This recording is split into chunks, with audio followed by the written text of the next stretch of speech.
Âgé de 44 ans, notre invité, originaire de la région du Zanzan, dans l'Est ivoirien, est un chef d'entreprise qui a fait la grande partie de son cursus scolaire en Côte d'Ivoire. Marié et père d'un enfant, l'homme est convaincu qu'il peut apporter sa pierre à l'édifice ivoire. Il a candidaté à l'élection présidentielle de 2020, ici en Côte d'Ivoire, en vue de construire, dit-il, une vraie démocratie, une prospérité remarquable et une souveraineté sans faille. Il a par ailleurs été candidat aux législatives 2021 à Tanda pour un parlement honorable et crédible, gage du bien-être des populations. Ce quadragénaire entend apporter des solutions concrètes dès son accession à la magistrature suprême. Entre autres idées qui caractérisent son projet, faire de la Côte d'Ivoire un État fédéral.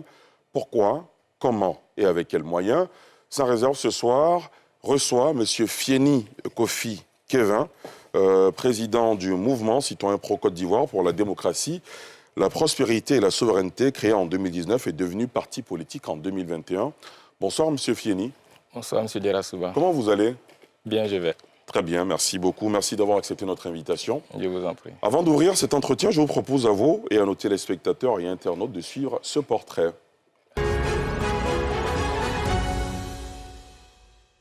Sans réserve, reçoit ce soir Fieni Kofi Kevin. L'homme d'affaires à la tête d'une entreprise de communication est aussi le président du parti politique Pro-Côte d'Ivoire pour la démocratie, pour la prospérité et la souveraineté. À 43 ans, ce natif de Guendé, dans la sous-préfecture de Tanda, ambitionne diriger la Côte d'Ivoire avec son projet phare, celui de faire du pays une république fédérale. Son parti a tenu sa première assemblée générale le 30 septembre 2023 à la Fondation Félix Houphouët-Boigny de Yamoussoukro. Au terme des travaux, Fieni Kofi Kevin a été désigné candidat à l'élection présidentielle d'octobre 2025.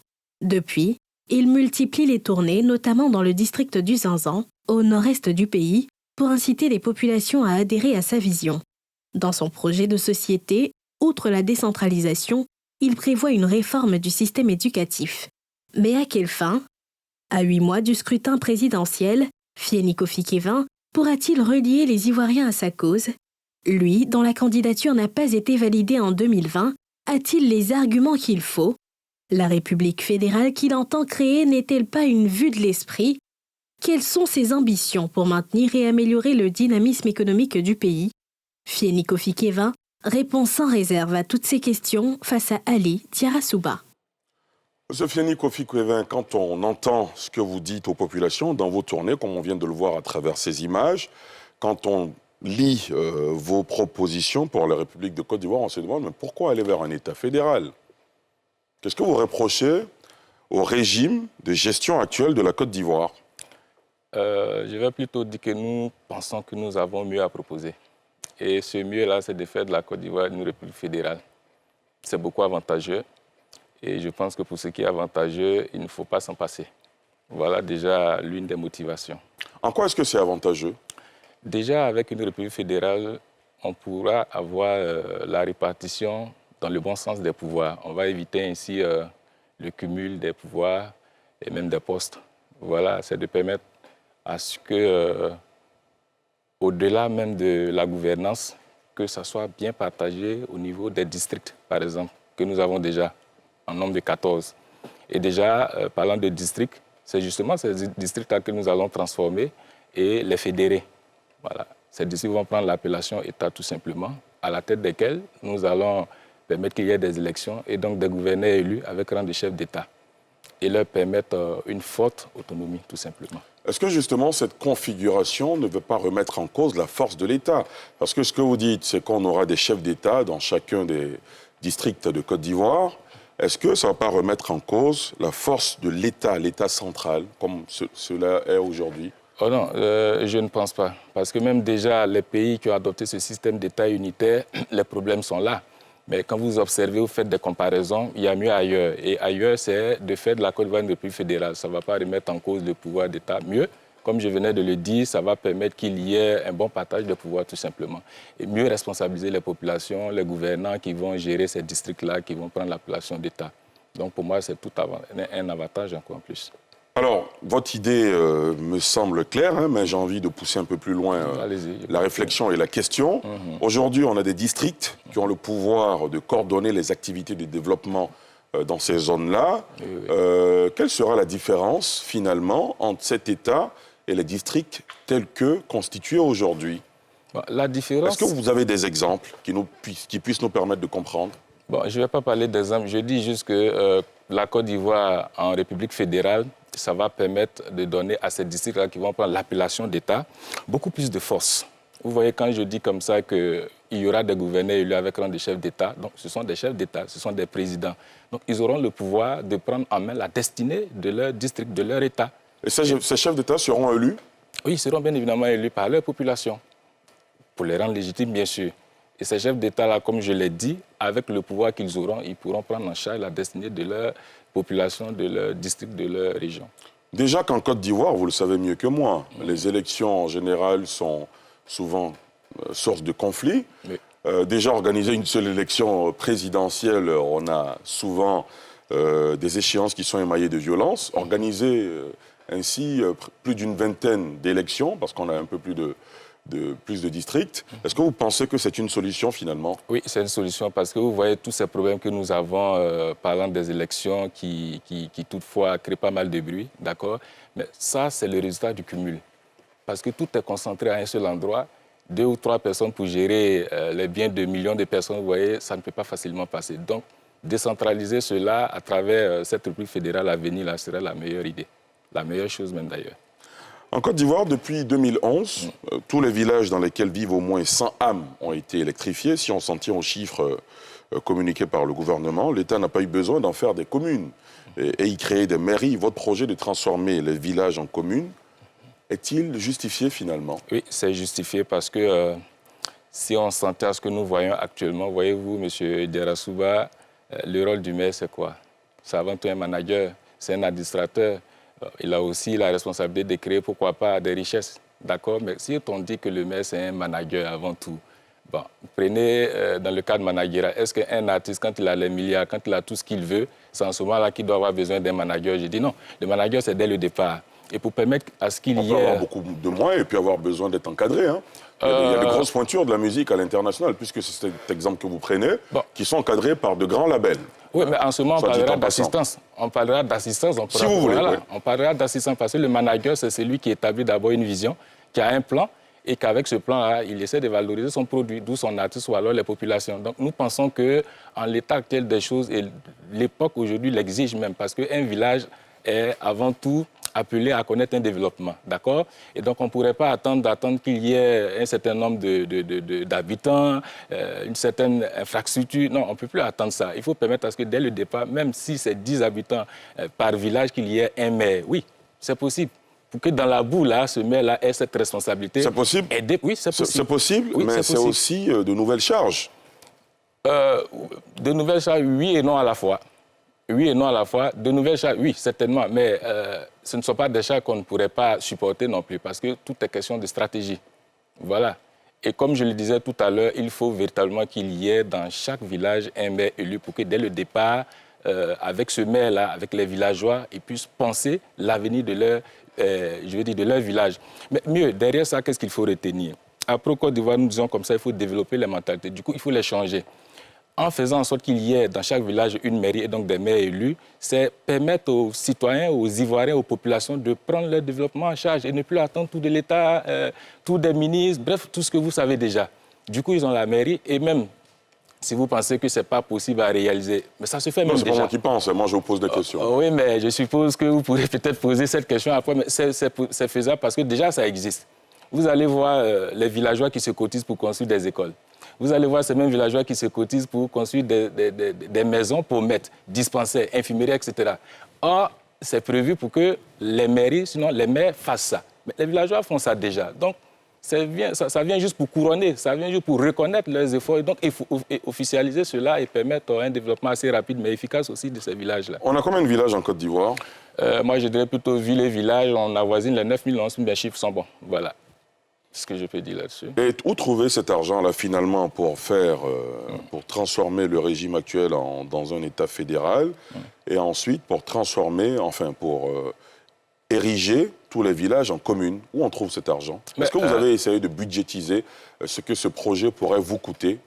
Oui, bien sûr, nous l'avons fait, mais nous continuons de travailler là-dessus. Mais parlant de moi, vous savez, aujourd'hui, quand on dit qu'un pays est riche, d'accord, mais qui fait cette richesse? Ce sont les populations. Nous, c'est des propositions que nous faisons et nous pensons que c'est réalisable. Donc, il faut juste associer les populations. Ces moyens dont nous sommes en train de parler, ça viendra des populations, ça viendra de nous tous d'ailleurs. Vu que les populations acceptent cette idée, eh bien, on va trouver les moyens. Mais pour accepter une idée, il faut y travailler, il faut la challenger, il faut la chiffrer. Est-ce que vous avez des chiffres? C'est ce que nous faisons. Pour l'instant, on ne va pas avancer des chiffres ici, mais nous continuons de travailler là-dessus. Une autre idée qui a attiré notre attention, vous souhaitez délocaliser certains ministères dans des villes de l'intérieur du pays. Pourquoi? Déjà, quand on parle de ministre, c'est lui-même qui est au service du peuple, d'accord? Mais vous voyez, à Abidjan, il y a trop de concentration. Pour ne même pas dire trop, c'est plus que trop, si je peux me permettre de dire ça. Donc, il faut rapprocher véritablement l'administration des populations, de sorte à ce que ce développement qu'on veut là soit optimal, au fait. Mais vous voyez ce que vous venez de citer, ça, c'est au début, en 2020. Mais ça a évolué. C'est une idée qui a évolué? Voilà, ça a évolué parce que quand on parle de République fédérale, ça ne sera plus à nous de déplacer les ministères puisque un État, enfin, une entité fédérée, d'accord, aura sa propre gouvernance, son propre gouvernement. Et puis bon, ça leur reviendra de faire ce qu'il faut concernant les ministères. Dans un État fédéral aussi, il y a beaucoup de charges. À la tête de chaque État, il y a le chef de l'État, il y a son gouvernement, il y a le gouverneur de la ville et tout le reste. Est-ce que vous ne craignez pas aussi de multiplier les charges dans ces États-là et qui pourraient avoir une répercussion sur la gouvernance nationale? Pas du tout. Cette République fédérale sera taillée sur mesure. On va faire ça à l'ivoirienne tout simplement. Et déjà, dans notre projet de société, même le gouvernement central, y compris le président, le vice-président, on ne dépassera pas la douzaine. Voilà, ça c'est sûr. Ça sera limité, ça sera géré. Parce que aussi, notre programme de société est de faire en sorte que tout ce qui est budgétivore n'ait plus sa place dans cette République fédérale.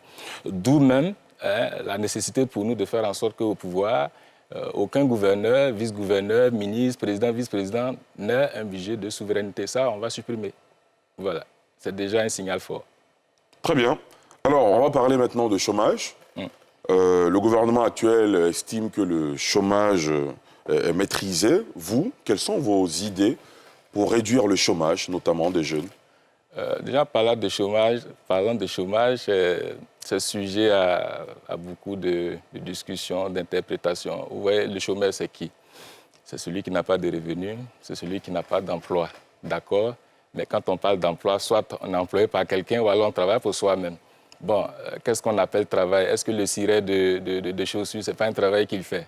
Est-ce que le cordonnier, ce n'est pas un travail qu'il fait? Je vais juste dire que même nos bricoles que nous faisons là, qui peuvent nous permettre de trouver de la nourriture, de payer nos factures, pour moi, c'est un emploi. Donc, en parlant de chômage, je ne vais pas aller sur ce sens. Je vais plutôt dire, le réflexe qui fait qu'on parle tant de chômage, c'est le fait que ce que les gens ont comme activité ne leur permet pas de payer leurs factures, leur loyer, mettre leurs enfants à l'école, se nourrir, se déplacer. Donc, comment vous inversez la tendance? C'est de tout simplement valoriser ce corps-là. C'est de tout simplement investir. C'est de tout simplement les coacher, les manager. D'où, je ne vais pas dire d'où, dans notre projet de société, il y a le volet entrepreneurial, d'accord? Et l'idée, c'est de faire en sorte que dans cette République fédérale, que toute entreprise, tout entrepreneur ait pour premier partenaire la République fédérale de Côte d'Ivoire. Ça va non seulement les aider à avoir plus de force, d'assurance, et l'État aura l'obligation, pourquoi pas, de les coacher même au-delà de nos frontières, les vendre au-delà de nos frontières. Donc, l'État, au lieu de rester dans l'attente pour encaisser les impôts, les taxes, mais l'État va s'impliquer dans les projets des entrepreneurs, dans les entreprises, pour qu'il y ait moins d'entreprises fermées à gauche et à droite. Voilà un peu l'idée. Mais on pourrait développer ça après. Est-ce que vous dites, comme le gouvernement actuel, qu'il faut créer des champions nationaux? Est-ce que c'est le prolongement de votre idée? Oui, il faut les créer. Ou il y a une différence? Non, pas forcément. Il faut créer des champions nationaux. Après, la différence pourrait se situer au niveau des stratégies. Voilà. Vous êtes un entrepreneur autodidacte quand on lit votre parcours. C'est ça. Qu'est-ce que vous pensez justement de l'entrepreneuriat en Côte d'Ivoire aujourd'hui? Il y a un essor de plusieurs PME, des jeunes qui en veulent, qui se donnent les moyens d'entreprendre et de réussir même. On a plusieurs exemples comme ça. Qu'est-ce qu'on peut dire à ces jeunes-là concernant l'entrepreneuriat? Déjà, félicitations à ces jeunes-là qui se battent au quotidien parce que ce n'est pas facile en Côte d'Ivoire l'entrepreneuriat. Pour une simple raison qui est que, vous voyez, moi, j'ai peut-être cette chance d'avoir mon entreprise. Mais ils sont beaucoup plus nombreux ceux qui cherchent à entreprendre. Mais pour entreprendre, il te faut un local. Il y a ce problème-là qui est là, c'est un obstacle. Vous allez trouver un magasin, vous ne pouvez même pas avoir ça à 100 000 francs. C'est difficile. Et quand vous l'avez d'ailleurs, on vous parle de pas de porte. On ne sait même pas ce que ça veut dire. Ça, c'est un obstacle. Ça freine vraiment l'entrepreneuriat. Vous voyez, ce sont des difficultés que je peux citer. Et même quand tu n'as pas de porte, ça, c'est une chance. Mais le cautionnement, c'est terrible. Voilà. C'est vrai qu'aujourd'hui, nous sommes à 4 mois, d'accord? Mais moi, je plaide pour qu'il y ait même, pourquoi pas, 1 mois de cautionnement, même pas d'avance. Ça va aider. Ça va encourager les jeunes à entreprendre et ça va faciliter l'achat de ces entrepreneurs déjà qui existent. Voilà un peu ce que je peux dire sur l'entrepreneuriat. Encourager les jeunes vraiment à entreprendre, à ne pas attendre tout de l'État, à ne pas attendre tout du ministre, etc. etc. L'économie de ce pays repose sur l'agriculture. Cette fameuse mythique phrase du président Félix Houphouët-Boigny demeure une vérité aujourd'hui. Dans la République fédérale que vous entendez créer, quels seront les autres leviers de croissance de notre économie? Nous allons, pour parler de croissance, il faut déjà qu'il y ait une population avec une nouvelle conscience, d'accord? D'où la formation et la formation. Parce que parlant de croissance, on ne peut pas sauter la formation. Nous estimons que cette génération-là, notre époque-là, concernant le sujet de la formation, il y a beaucoup à refaire. Donc au pouvoir, dans cette République fédérale, nous allons mettre d'abord l'accent sur la formation. Il n'y a que la formation de cette jeunesse-là, de cette population-là, qui va permettre vraiment cette croissance dont nous sommes en train de parler. Mais après, on pourrait développer ça aussi. Alors, vous parlez beaucoup de nos mentalités. Oui, qu'est-ce que vous voulez changer? D'abord, quel est votre diagnostic de la mentalité des Ivoiriens, la mentalité des jeunes Ivoiriens? Quel est votre diagnostic? La mentalité des Ivoiriens en général, l'Ivoirien aime attendre tout de l'autre. Mais parce qu'il y a eu un système politique qui a peut-être montré à cette population que c'est à ce système-là de tout leur donner. Vous voyez, aujourd'hui... Vous voulez parler d'un État-providence? Oui, vous voyez, les Ivoiriens, ils pensent que la réussite qu'ils cherchent, c'est forcément un ministre qui doit lui donner, c'est forcément le président qui doit lui donner, c'est forcément les élus, les politiciens qui doivent leur donner. Vous voyez, c'est resté. Et c'est ce que nous voulons changer. Parce que depuis l'indépendance jusqu'à aujourd'hui, les Ivoiriens sont dans l'attente. Attente de quoi? Du bonheur. Mais qui viendrait de qui? De leur gouvernant. Sauf que ce bonheur-là, on ne l'a pas au total. Il y a toujours des plaintes. Il y a même eu des crises passées. Donc, qu'est-ce qu'on doit faire? Est-ce qu'il faut toujours rester attendre tout de l'État? Voilà pourquoi je parle de mentalité. C'est de faire en sorte que l'Ivoirien comprenne que son développement, son succès, sa réussite dépend d'abord de lui-même. Et que ce qu'il attend de l'autre est déjà en lui. Il faut juste lui montrer ces voies-là, ces stratégies pour qu'il puisse mettre ça en pratique. Autrement dit, nous n'avons pas une politique qui va comme ça se balader à gauche, à droite pour promettre de l'or et de l'argent. Non, on va plutôt se mettre ensemble, réfléchir, faire en sorte à trouver chacun son or, chacun son argent. Voilà ce que nous prenons en fait. D'aucuns vous diraient, oui, c'est bien que chacun se prenne en charge, se donne les moyens de réussir en n'attendant pas forcément quelque chose de l'État, mais il faut aussi que l'État crée le cadre de cet épanouissement socio-économique et professionnel. Est-ce que vous pensez qu'en Côte d'Ivoire, ce cadre, il est créé? Déjà, ça s'appelle de l'accompagnement, d'accord? Mais quant à savoir si le cadre il est créé, on va dire qu'il faut l'améliorer, tout simplement. Très bien. Revenons à l'agriculture. Quelle est votre vision, vous, de l'agriculture ivoirienne, vous qui êtes président d'un parti et qui aspire à diriger la Côte d'Ivoire? Je pense tout simplement qu'il nous faut agir au plus vite, faire en sorte que la Côte d'Ivoire soit autosuffisante en matière d'agriculture et au-delà dans d'autres domaines. Parce que on apprend, pas qu'on apprend, on sait déjà que le succès de ce pays-là repose sur l'agriculture.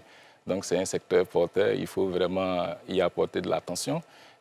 Faire en sorte que ça puisse connaître beaucoup plus de croissance, d'accord? Et puis nourrir surtout ceux qui font que l'agriculture tient aujourd'hui. Je vais parler de nos parents paysans, je vais parler des planteurs. Et dans notre programme au niveau de notre parti, nous avons justement prévu faire en sorte qu'au pouvoir, pourquoi pas trouver un moyen, une stratégie qui pourrait faire en sorte que nos parents paysans là, aient des primes, au-delà même de ce qu'ils pourraient retirer sur le prix du cacao, café, anaca, tout ce que vous pouvez citer, mais qu'on fixe des salaires, pourquoi pas, si vous voulez, des primes à ces paysans-là. Je ne parle pas de tous paysans, les véritables paysans, ceux vraiment qui aident à la croissance de l'agriculture, au développement de la Côte d'Ivoire. Ce n'est pas impossible, parce que quand vous prenez l'enseignant qui enseigne, à la fin du mois, il a un salaire, pourtant il contribue aussi au développement de la Côte d'Ivoire. Vous prenez les chauffeurs de bus, vous prenez, en bref, l'administration, les fonctionnaires, ils contribuent à leur manière à l'évolution de la Côte d'Ivoire, ils ont un salaire. Mais voyez-vous là où on dit le succès de ce pays repose sur l'agriculture. On parle de milliards, de milliards et de milliards. Mais ceux-là, moi j'ai eu la chance, et j'ai toujours cette chance-là d'aller tout près de ces populations-là, de ces planteurs-là. C'est la misère. Pour la plupart, qu'est-ce qu'on fait? Ceux-mêmes qui font en sorte que le succès de ce pays repose sur l'agriculture. Pourquoi ils n'ont pas de primes? Pourquoi ils n'ont pas de salaire? On pourrait parler de cacao qu'on pourrait acheter à 1 000 francs, à 2 000, à 5 000. Déjà que ce n'est pas régulier, pourquoi ne pas s'asseoir et leur trouver des primes par mois? Donc vous comptez instaurer des primes? Bien évidemment. Et cet argent, on le prend où? Vous voyez, ça fait 2 fois que vous posez cette question. Oui, parce que tout est question après de financement. Oui, mais là, moi je dis toujours cet argent dont vous parlez là, c'est aux populations, c'est à nous tous de s'asseoir et de trouver. Ce n'est pas impossible à trouver. Déjà, il y a beaucoup de choses à fermer. Quand on sera au pouvoir, il y a beaucoup d'argent. Il y a quoi à fermer, par exemple? Tout ce qui est budgétivore. Moi, déjà, j'ai un problème avec le Sénat. Je trouve que ce n'est pas indispensable actuellement. D'accord? On peut prendre le nombre des députés à l'Assemblée nationale. Nous trouvons que c'est trop. Le nombre de députés est trop? Nous trouvons que c'est trop. Dans cette République Donc fédérale, vous envisagez un autre découpage? Oui, réduire... Dans cette République fédérale, bien sûr, on pourrait aller jusqu'à 90, voire 100 au maximum. Vous voyez, c'est trop. Ministre-gouverneur, c'est lourd. Je peux citer. Et les cumuls de postes, c'est lourd. Vous avez des chefs d'entreprise au compte de l'État, d'accord, qui sont payés à des millions, à des montants vraiment énormes. Il faut diminuer tout ça. Il faut, redresser tout ça. Fermer ce qui a fermé, faire de l'argent. Est-ce qu'en réduisant le nombre de sénateurs, de députés, surtout... Non, on ne va même pas réduire le nombre de sénateurs. Vous ne voulez même pas du Sénat. On ne veut même pas de ça. En réduisant le nombre de députés, en réduisant le nombre dans d'autres administrations, et en ayant une république fédérale, je l'ai rappelé, dans chaque État, il y aura un gouvernement. Est-ce que finalement ce gap que vous voulez réduire, là, on ne va pas le retrouver dans la gestion des États? Non, on ne va pas le retrouver parce que déjà nous avons pensé à tout ça. Est-ce que vous avez une idée de combien de personnes pourraient constituer un cabinet dans un État, dans cette République fédérale? Bien sûr, il y aura le gouverneur, le vice-gouverneur, 3 ministres, d'accord, maximum ça fait 5. Voilà. Bon, ils auront des conseillers, évidemment. Bon, les conseillers, nous n'allons pas prendre ça en charge là comme ça aux frais, voilà. Mais c'est ce que nous avons établi. Gouverneur, vice-gouverneur, 3 ministres, ça fait 5. Déjà, fois 14. Ajouter au maximum aux 12 membres du gouvernement central, vous voyez, c'est encore très peu comparé à des gouvernements de 100 ministres. Il y a même des noms de secrétaires avec rang de ministre, tout ça. Bon, vous voyez, même dans ça, c'est encore peu. Voilà, il ne faut pas seulement regarder ça. Ce que je viens de dire, c'est intéressant. Regardez le budget du Sénat, ce sont des milliards. Quand je parle de réduire le nombre des députés de 255 venir jusqu'à 100, vous voyez, le député, déjà, il est payé à 3 millions. Moi, je trouve que c'est trop, c'est énorme. Le salaire? Oui, c'est énorme. C'est énorme. Vous auriez proposé combien, vous? Je ne vais pas donner des chiffres. Le député est quand même le représentant de... Oui, mais il est le représentant... De la nation, des populations. Oh, bon, ça, moi, je pense que c'est de non pour certains. Parce que si le député il est vraiment représentant, regardez cette cherté de vie que nous sommes en train de partager. Bon, pendant les élections, ils sont dans les villages, dans les campagnes, votez, moi, je serai vos avocats, je vais vous défendre. Moi, je n'ai jamais vu des coups de poing, même en griffe, à l'Assemblée nationale, parce qu'on a augmenté le riz, on a augmenté l'huile, on a augmenté le loyer, il y a des gens qu'on met au dehors. Bref, moi, je n'ai jamais vu des bruits de députés pour ça. Alors, c'est quoi le rôle du député? Moi, je pense c'est de voter les lois, on pourrait vous répondre, c'est de voter les lois. Oui, voter les lois, mais contre qui? Pour qui? En faveur de qui? C'est aussi pour protéger les salaires, il faut le dire aussi. Donc, nous pensons qu'en l'état actuel des choses, dans cette République fédérale que nous allons bâtir là, maximum 100 députés. L'économie des 155 qu'on va sauter là, d'ailleurs, multipliée par 3 millions, ça peut déjà créer 1000 emplois. Vous voyez, il y a un surplus assis sur 1000 emplois. Mais ça ne gêne personne. Quelles sont vos idées pour l'école ivoirienne? Il faut la refaire. Il faut la refaire purement et simplement. La refaire, ça veut dire quoi? Il faut changer le système. Qu'est-ce qu'il faut changer? Il faut tout changer ou il y a des choses qui sont bien faites, qu'il faut maintenir ou il faut tout changer? Et tout changer, remplacer par quoi, précisément? Il faut changer le maximum. Déjà, nous pensons que faire 6 ans même à l'école primaire, c'est trop, c'est énorme. Parce que quand vous prenez les manuels des classes de CP1, CP2, il n'y a pas grande différence, d'accord? Vous prenez CE1, CE2, il n'y a pas grande différence, CM1, CM2, pas grande différence. Ben, pour une question d'argent, je pense, les promoteurs vont faire croire qu'il faut 6 ans. Ben, c'est resté dans nos esprits et nous pensons qu'il faut revoir tout ça. Donc 3 ans, un enfant qui est inscrit à l'école à l'âge de 5 ans, à l'âge de 8 ans, déjà en classe en de 6e au collège. Et la pratique, c'est ce que nous allons mettre en avant. Est-ce que vous avez des exemples dans le monde qui ont fonctionné? Bon, je pense que parlant d'exemple, c'est parce que quelqu'un a osé. Et puis après, ça a servi d'exemple. Donc pourquoi pas? Il faut oser. Tout n'est pas exemple, non? On peut oser et puis ça peut ne pas marcher. Hein? Oui, mais si ça n'a pas marché, c'est ça aussi être l'être humain, c'est de reconnaître puis revenir en arrière. Et ça, il n'y a pas de honte à ça, parce qu'il y a d'autres... C'est la vie de millions d'élèves, donc il faut peut-être se lancer dans un projet pilote avant de s'engager sur un chemin comme ça. Monsieur Derassoua, moi, je préfère essayer, je préfère oser, parce que si tous nous sommes d'accord qu'il y a un problème dans le système éducatif, alors c'est le risque qu'on doit prendre. Il ne faut pas avoir peur de prendre des risques, parce que la vie même, c'est un risque. Donc, faire de sorte à ce qu'au lieu de 6 ans, on passe à 3 ans et qu'au collège, ça soit déjà la pratique. Et tenez-vous, non seulement la pratique, on ne va plus se retrouver à apprendre à la fois physique, histoire, toutes ces matières-là. Non. Déjà, à partir de l'école primaire, quand on va détecter, déceler par les moyens que nous allons mettre en place, si l'enfant il est fait pour être un homme de droit, ben déjà, en classe de 6e, toute sa formation, ce n'est que le droit. Le droit, le droit et le droit. Comme ça, on aura de vrais magistrats, de vrais avocats, et du coup, la démocratie dont on parle là sera due. D'accord? Au-delà de ça, si nous avons des médecins qu'on détecte assez vite, une fois au collège, c'est la médecine et la médecine, mais rien d'autre. Et ajoutant à ça, il faut qu'on accepte cette fois-ci de faire en sorte que la Côte d'Ivoire ait sa propre langue officielle, nationale. Aujourd'hui, vous voyez, je parle le français, que je ne comprends même pas, d'accord? Mais comment ça, vous ne comprenez pas? Depuis le début de cette émission, vous parlez en français. Je ne suis quand même pas un Français. Donc on est d'accord. Voilà, c'est la langue officielle du pays. Oui, c'est la langue officielle. Encore officielle, est-ce que nous, notre identité ne peut pas nous permettre d'avoir une langue? Ce serait quoi la langue nationale, si vous aviez le pouvoir de décision? Oui, mais par des moyens démocratiques, nous allons trouver les canaux, on va trouver le système, la stratégie, de sorte à ce que ça ne fâche personne, mais que ça devienne la langue de la Côte d'Ivoire. Parce que moi, j'estime qu'aujourd'hui... On choisirait dans la soixantaine d'ethnies qu'on a en Côte d'Ivoire? Mais bien sûr, ça ne va pas. C'est la Côte d'Ivoire. On va prendre ça dedans. On va trouver les moyens, on va trouver le cadre. C'est une volonté politique. Moi, je vous assure que si nos dévanciers, ceux qui sont là actuellement, ou même qui étaient là, s'ils décident de donner à la Côte d'Ivoire une langue nationale officielle, en griffe, ça à la seconde. Ce n'est pas impossible. C'est une question de volonté politique. Il faut y croire. Parce que moi, ça me fait quand même mal de parler le français, et puis bon, faire tout en français. Pour une nation comme la Côte d'Ivoire, on l'avait tellement développée, souveraine, prospère, et puis on n'est pas capable d'avoir notre propre langue. Vous voyez, c'est incomplet. Donc je dis souvent comme ça que notre identité est inachevée, parce que l'identité d'une nation, ça va avec son ethnie. Quand vous prenez le français, parle le français, l'américain parle l'anglais, le russe parle... Mais nous, on parle quoi? Et on parle de développement, on parle de souveraineté, on parle de prospérité. Il y a quelque chose qui ne tourne pas rond. Donc, il faudrait qu'on s'asseye là maintenant, réfléchisse sérieusement de faire en sorte qu'il y ait une langue nationale. Et au pouvoir, nous allons permettre ça dans le système éducatif. Ça sera inclus et supprimer même des matières. Il faut retirer des matières qui n'ont plus de valeur aujourd'hui. Lesquelles, par exemple? Quelqu'un m'a fait rire comme ça sur les réseaux sociaux. Il dit à l'école, on a pris à dessiner avec le compas, mais aujourd'hui, le compas, à quoi ça sert? Vous voyez? C'est pour dire qu'il faudrait qu'on puisse réfléchir sereinement, d'accord? Les mathématiciens n'apprécieront pas ce commentaire parce que pour eux, le compas sert forcément à quelque chose. Non, ces mathématiciens, s'ils sont des vrais mathématiciens, ils vont comprendre que je suis en train de faire une caricature. Une image, voilà, c'est une image. Mais je vais juste dire qu'on va aller à l'essentiel. Hein. Et d'ailleurs, au pouvoir, nous allons faire en sorte qu'il y ait des assises, qu'il y ait des réflexions, même si ça doit prendre 3 mois, 5 mois, 6 mois dans le domaine éducatif, nous allons mener ça pour définir d'ici 20 ans, 50 ans, 100 ans, ce que la Côte d'Ivoire veut. Et en fonction de ça, nous allons créer nos surdoués, nous allons créer nos champions nationaux. Mais tout est dans le départ, au fait.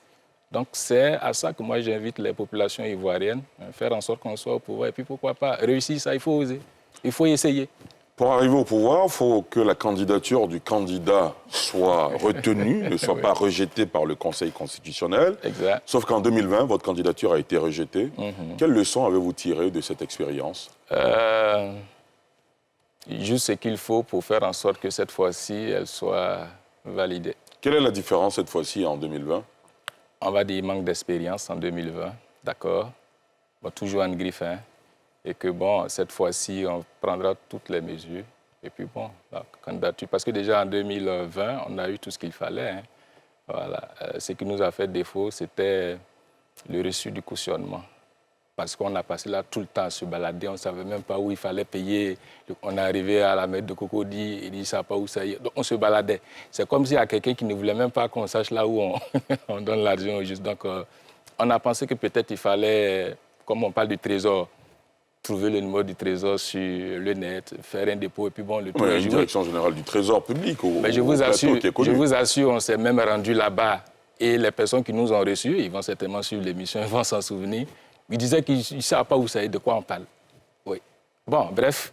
C'est quand même étrange. Oui, voilà. On a juste tiré des leçons, mais après, il ne faut pas les accuser eux. Cette responsabilité est partagée. Il faut le reconnaître, il n'y a pas de honte. Voilà, il n'y avait pas d'expérience. Mais je pense que nous avons appris beaucoup sur ça et nous sommes prêts. Et justement, quand il n'y a pas de... Moi, j'aime bien quand vous dites qu'il n'y a pas de honte, il faut s'inspirer des expériences passées. Oui. Il y en a qui estiment qu'avant de briguer la magistrature suprême, il faut peut-être commencer par des postes électifs au niveau local, mairie, députation. Mais vous, tout de suite, vous rêvez très grand, vous dites, moi, je veux directement aller au plus haut, diriger la Côte d'Ivoire. Est-ce que cet objectif n'est pas démesuré ?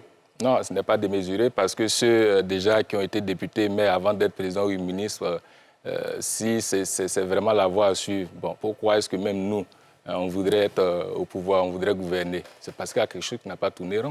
Et puis après, ce n'est pas le fait de briguer tous ces postes-là qui fait de toi le candidat idéal ou alors la force qu'il faut pour la nation. Non, pas du tout. Sinon, alors, pourquoi est-ce qu'on a devant, enfin, à bord des véhicules, des conducteurs qui ne savent même pas lire et écrire, mais pourtant ils conduisent mieux même que celui qui sait écrire. Vous voyez? Bon, ça reste à voir. Ouais, oui, bien sûr, bien sûr.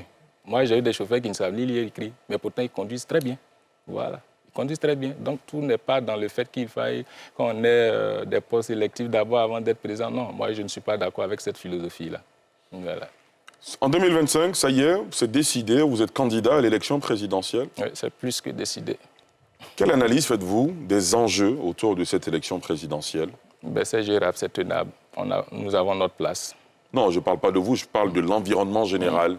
L'environnement général, bon, déjà c'est général. Sur la scène politique, il y a quelques tensions entre partis au pouvoir et partis d'opposition. Bon, il y a souvent des passes d'armes. Oui, bien sûr, mais nous regrettons cela parce que nous pensons que la politique doit être élégante, d'accord?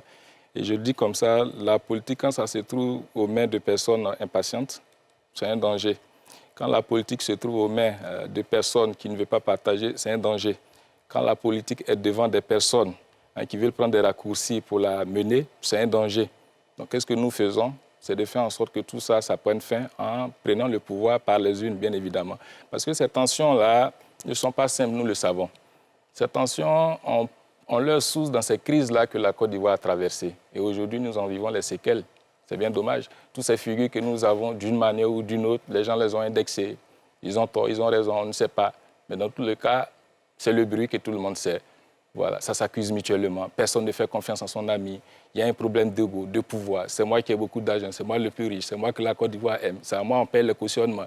Bon, tout ce mélange-là, où est-ce que ça va nous mener? C'est pourquoi pour Côte d'Ivoire existe justement. C'est l'une de nos motivations. Voilà. Loin de nous de dire qu'il ne faudrait pas que quelqu'un vienne candidater. Non, ce n'est pas ça le sujet. Voilà. C'est juste d'aller affronter ces personnes-là à la régulière, via les unes, les battre, s'asseoir et puis faire taire tout ça. Je dis même que le problème de la Côte d'Ivoire aujourd'hui, c'est un problème de visage. Vous voyez, c'est bien... Un problème de visage. Expliquez-nous. Je l'explique parce que bien souvent, les journalistes que vous êtes, vous parlez de projets de société et c'est ce qu'il faut d'ailleurs. Moi, je l'encourage parce que nous en avons. D'accord? Mais est-ce qu'honnêtement, l'Ivoirien, il n'a même pas le temps d'écouter ce que tu dis? Nous sommes en train de parler. Seront combien qui vont retenir ce que c'est qu'une république fédérale? On ne sait pas, mais on espère. Mais donc, c'est quoi le sujet? Le sujet, là, c'est de faire, d'adorer, entre griffes, leur leader, c'est-à-dire leur projet de société. Ça se résume à la personne de leur leader. Les partis politiques en Côte d'Ivoire ont leurs militants. Mais ces militants-là ne s'intéressent pas véritablement au projet. Ils peuvent le dire pour le dire. Mais leur vrai projet, c'est leur leader. Si lui n'est pas là, rien ne doit bouger.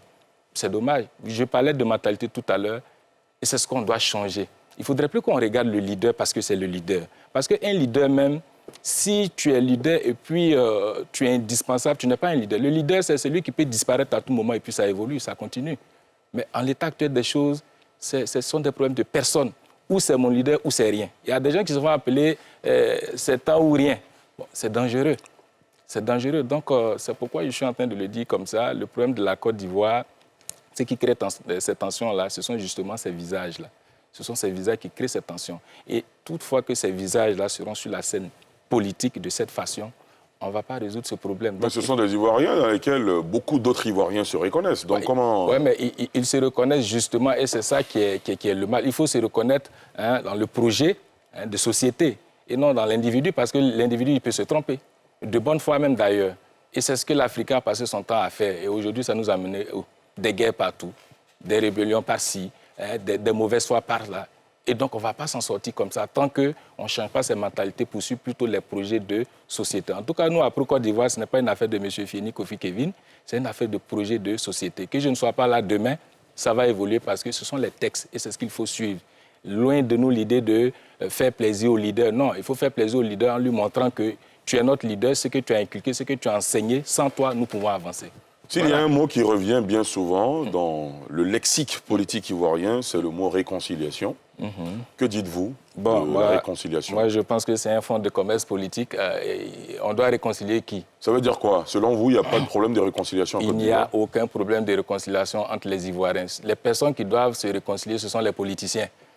Parce que quand l'Ivoirien sort avec son coup de poing là, qui a donné l'ordre? Voilà, pas d'autre, pas de population dans les rues. Ça vient toujours de quelque part. Enfin, il faudrait qu'on puisse résoudre ça. Je vais juste dire que ceux qui doivent se réconcilier entre eux là, ce sont les politiciens. Une fois que les politiciens arrivent à se surpasser, à se dépasser, mettre l'ego, l'orgueil, les esprits de vengeance, de mauvaise foi, si tout ça là, ça quitte, la Côte d'Ivoire est tranquille. Donc la tension, ce sont les leaders politiques. Ce n'est pas les populations.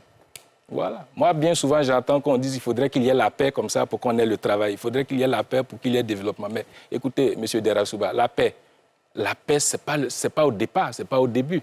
C'est le fait qu'on ait une population au travail, une population où le pouvoir d'achat est acceptable. Donc, c'est tout ce confort-là qui installe la paix. La paix, ce n'est pas un matériel qu'on achète. La paix vient après. Voilà. On dit qu'il faut qu'il y ait la paix pour ne pas qu'il y ait la guerre. Non. Vous voyez un peu cette nuance-là. Voilà. Très bien. Vous connaissez le principe de cette émission. Vous allez à présent répondre aux questions de nos internautes. D'accord. Ce sera juste après ceci.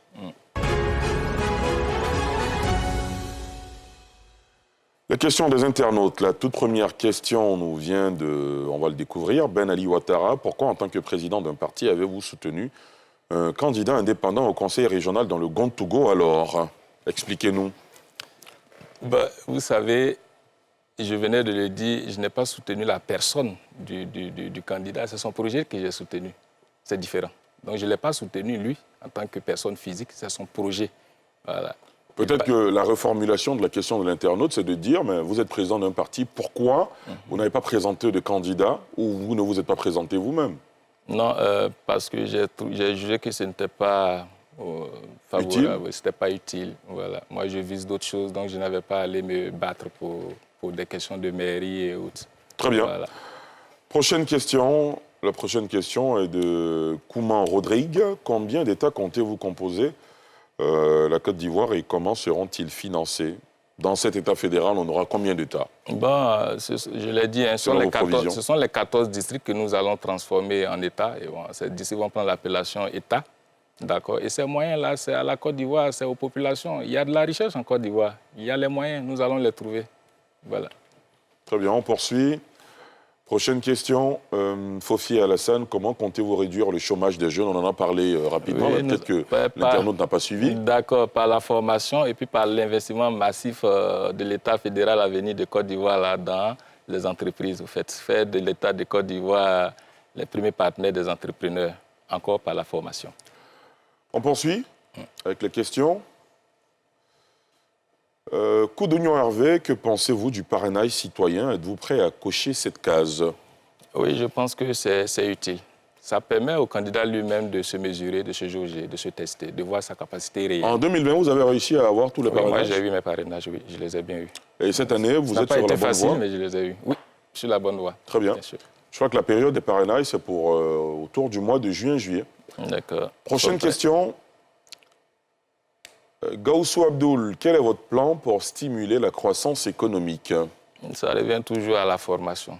Ça revient à la formation et puis à la bonne gestion, tout simplement. Et justement, valoriser tout ce qui pourrait amener les jeunes à se prendre en charge par l'entrepreneuriat, par l'auto-emploi, en utilisant le mécanisme culturel comme le cinéma. Pourquoi pas montrer beaucoup plus de films qui donnent envie d'entreprendre, même au niveau de la musique. Voyez-vous, aujourd'hui, la musique, pour certains artistes, c'est bien regrettable parce que c'est une question de fesses, désolé de le dire comme ça. Et les paroles, on ne sait pas de quoi on parle, c'est dénudé partout, alors que c'est un canal qu'on peut vraiment utiliser pour stimuler justement, je vais dire, l'économie. D'accord ? L'économie, c'est quoi ? Ce sont des gens qui sont au travail. Mais si ces personnes-là n'ont pas des références exemplaires, il n'y aura pas d'économie non plus. Parce que même, M. Darasouba, si on vous donne 1 milliard aujourd'hui, que vous avez passé tout votre temps à regarder des fesses, vous avez passé tout votre temps à suivre la médiocrité, mais en une seconde, vous dilapidez. Donc, on parlera de quelle économie? Voilà. Prochaine et dernière question. Est-ce que vous avez le coffre pour diriger la Côte d'Ivoire? Moi, j'ai plus que le coffre. Vous avez quoi? Qu'est-ce qui est plus que le coffre? J'ai ma conviction, ma détermination. C'est déjà suffisant. Et puis mon amour pour la Côte d'Ivoire, d'où le nom de notre parti Pro-Côte d'Ivoire. C'est-à-dire pour la Côte d'Ivoire, seulement pour la Côte d'Ivoire et pas pour un être humain.